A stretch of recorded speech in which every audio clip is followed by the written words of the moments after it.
Welcome to diploma in classes. आज हम इस वीडियो में देखेंगे बीएमसी, जो कि आपका टेक्निकल सब्जेक्ट है। ठीक है, जिसका पूरा नाम क्या है? Basic of mechanical and civil engineering. ठीक है, इस और उसके साथ साथ एक और सब्जेक्ट है हम लोग का, basic mechanical and electrical engineering. ठीक ना। सबसे पहले हम सब्जेक्ट के बारे में समझ लेते हैं। जैसे कि यहाँ बताया गया है, इसका सब्जेक्ट का नाम क्या है? Basic mechanical and civil engineering. ठीक है ना।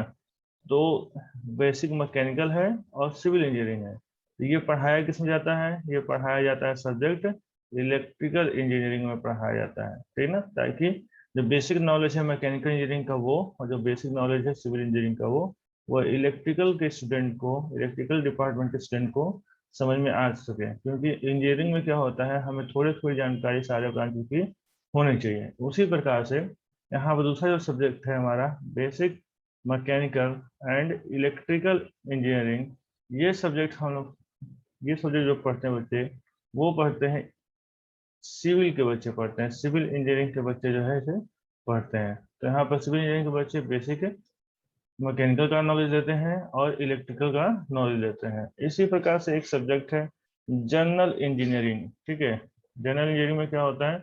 जनरल इंजीनियरिंग में बेसिक इलेक्ट्रिकल होता है और बेसिक सिविल होता है। ठीक ना।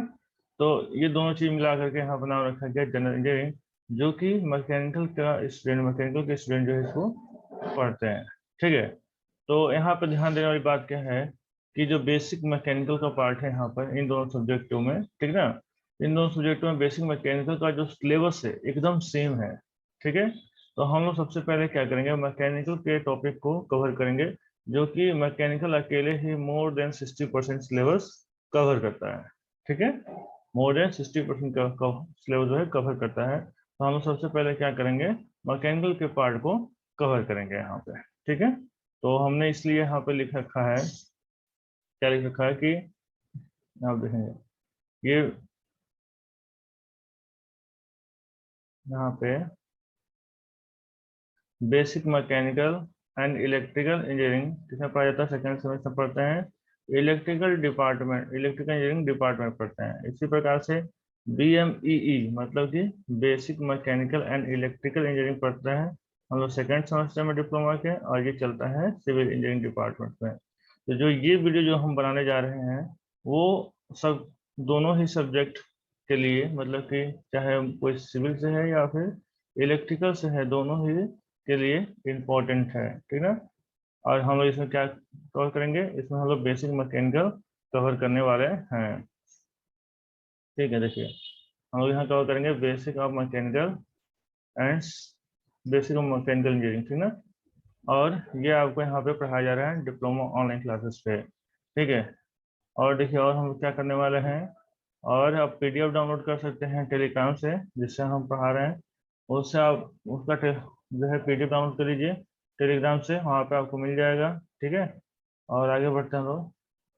देखिए चैप्टर देखते हैं, कौन कौन चैप्टर हैं मैकेनिकल इंजीनियरिंग के पोर्शन में। ठीक है, कौन कौन से चैप्टर हम लोग को कवर करने हैं। ऐसा ना रहे कि आप जो है मैचिंग करा लीजिएगा, मिला लीजिएगा, जिससे आपको क्लियर हो जाएगी कि हाँ यही सारी चीज़ें हमको भी पढ़नी है। जैसे कि पहला चैप्टर हमारा है सोर्स ऑफ एनर्जी। ठीक है, जिसे हमने इस वाले PDF में कवर किया हुआ है। उसके बाद से फ्यूल एंड कंबस्टन, उसके बाद pin cotter and knuckle joint, keyway and spline at shaft. ठीक है। उसके बाद नेक्स्ट चैप्टर हमारा होगा shaft collar, crank and eccentrics. उसके बाद होगा coupling and clutch and bearing. इसके अलावा भी कुछ चैप्टर हैं, उन्हें भी देख लेते हैं हम लोग।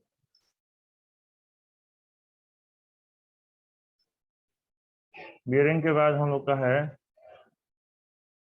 जो बियरिंग के बाद गियर है, spring, belt, rope and chain drive है, मैकेनिज्म मशीन है, उसके बाद से लुब्रिकेंट है। ये टोटल जो है मोर देन 60% सिलेबस जो है कवर करता है केवल बेसिक मैकेनिकल। ठीक है। उसके बाद बढ़ जाता है सिविल इंजीनियरिंग। ठीक है। उसके बाद इसमें बढ़ जाता है इलेक्ट्रॉनिक पार्ट। ठीक है, ये समाप्त हो जाने के बाद हम ये भी पूरा कर लेंगे, ताकि आपका पूरा सब्जेक्ट कंप्लीट हो जाए। ये आपका टेक्निकल सब्जेक्ट है। ठीक है, तो इसे ध्यान से पढ़िएगा। तो आइए स्टार्ट करते हैं हम लोग पहला चैप्टर। फर्स्ट चैप्टर में देख लेते हैं। फर्स्ट चैप्टर में पहले स्टार्टिंग में थोड़ा सा थर्मोडायनेमिक्स का पार्ट्स है, उसके बाद से फिर हम लोग एनर्जी सोर्सेस पे हम लोग आ जाएंगे। ठीक है, देखिए ये क्या हमारा चैप्टर फर्स्ट है। चैप्टर फर्स्ट का नाम क्या है? Source of energy. ठीक है,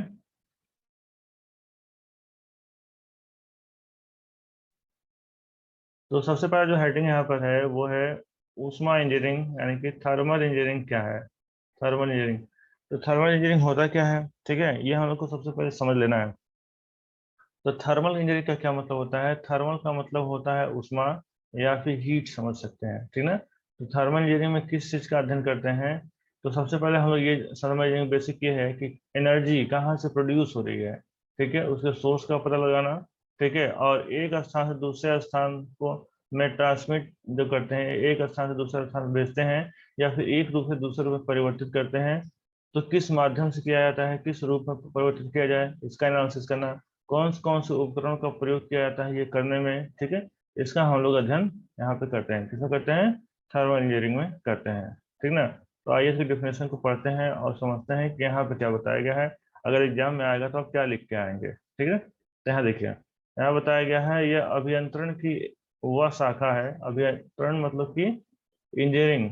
यह इंजीनियरिंग की वह शाखा है जिसके अंतर्गत ऊष्मा उत्पन्न करने से लेकर के उसमें ऊर्जा का अन्य रूपों में रूपांतरण संबंधित सभी विधियों का एवं ऊर्जा स्थानांतरण में प्रयोग किए गए उपकरणों एवं उनके सिद्धांतों का विस्तृत अध्ययन किया जाता है। ठीक है, तो फिर समझ लेते हैं क्या होता है। क्या यह अभियंत्रण की वह शाखा है। ठीक है, इंजीनियरिंग का एक ब्रांच है जिसके अंतर्गत ऊष्मा उत्पन्न करने, जिसके अंतर्गत ऊष्मा को उत्पन्न करने से लेकर के उसमें ऊर्जा को अन्य रूपों में रूपांतरित करने, यानी उसमें ऊर्जा को अन्य रूपों में रूपांतरित करने का मतलब अन्य रूपों में बदलना। पहले तो ऊष्मा को उत्पन्न करना और ऊष्मा को अन्य रूपों में बदलना, संबंधित विधियों का, संबंधित विधियों मतलब इससे संबंधित विधि जो भी है रूपांतरित करने का, उसका अध्ययन करना, एवं रूपांतरण में प्रयोग किए जाने वाले उपकरणों का अध्ययन करना। ठीक ना, तथा उनके सिद्धांतों का विस्तृत अध्ययन किया जाता है। ठीक है, तो यहाँ पे ये चीज लिख सकते हैं। इसमें हम लोग को क्या क्या समझ में आया कि थर्मोडायनेमिक्स में क्या होता है। थर्मोडायनेमिक्स में ऊष्मा कहाँ से उत्पन्न होती है इसका अध्ययन किया जाता है।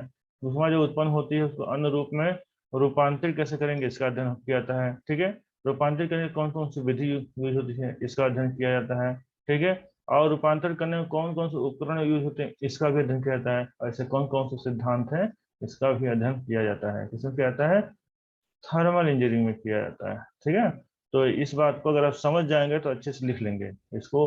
आप पीडीएफ को डाउनलोड कर लीजिएगा और अपने से अपने नोटबुक में इसको लिखिएगा, तो आपको अच्छे से ये तैयार हो जाएगा। ठीक है, तो हम लोग आगे बढ़ते हैं।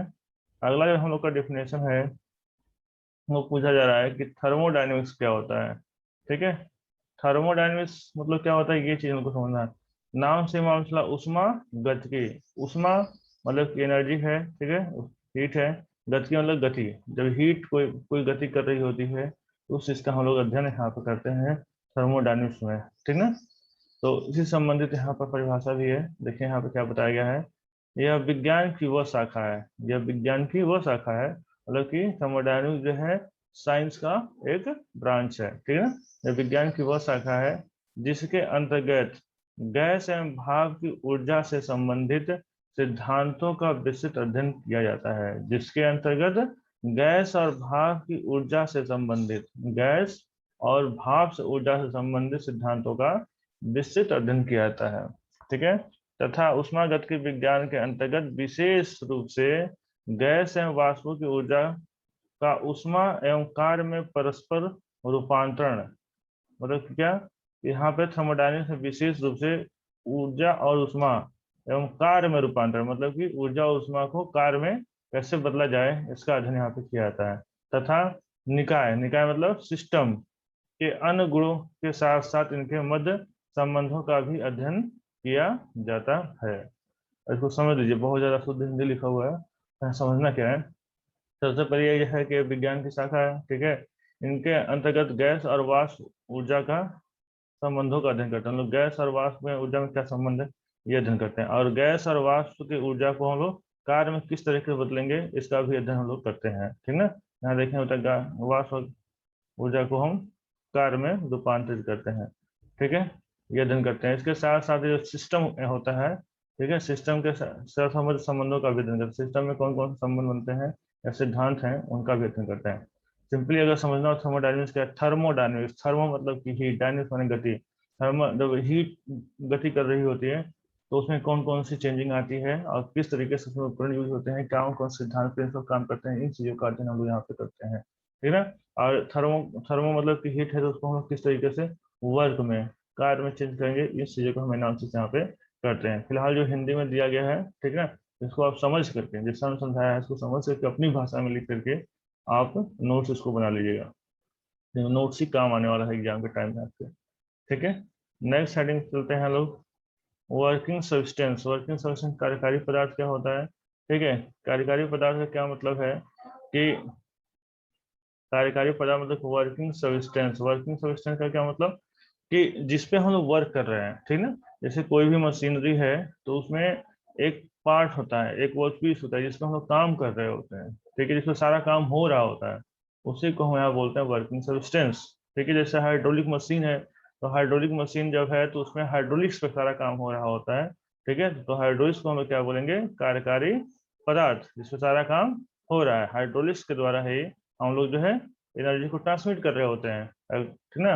तो यहाँ पे बोलते हैं हाइड्रोलिक्स को भी वर्किंग सब्सटेंस। उसी तरीके से किसी भी मशीनरी में जो जिस जिस जॉब पे या फिर जिस मटेरियल पे काम हो रहा होता है उसको हम लोग कहते हैं वर्किंग सब्सटेंस, ठीक ना, जिसपे सारा काम हो रहा होता है, ठीक है। दूसरी तरीके से यहाँ देखें, यहाँ क्या बताया गया है, यहाँ बताया गया है उसमें ऊर्जा का कार्य में परिवर्तन, परिवर्तन जो उसमें ऊर्जा है, ठीक है, उसमें ऊर्जा जो हीट जनरेट हो रही है, ठीक है, मतलब कि मान लीजिए इंजन है, ठीक है, वो चल रहा है तो उसमें ऊर्जा वो दे रहा है, उसमें ऊर्जा का कार्य में परिवर्तन, ठीक है, या कार्य का उसमें ऊर्जा में परिवर्तन जिस कारण या फिर घटक के द्वारा संपन्न होता है उसे कार्यकारी पदार्थ कहते हैं, ठीक ना। तो मुझे फिर से समझिए इसको क्या कर रहा है, कह रहा है उसमें ऊर्जा का कार्य में परिवर्तन, उसमें ऊर्जा का कार्य में परिवर्तन या फिर कार्य का उसमें ऊर्जा में परिवर्तन जिस कारण या घटक के द्वारा संपन्न होता है उसे हम क्या कहते हैं, कार्यकारी पदार्थ कहते हैं, ठीक है।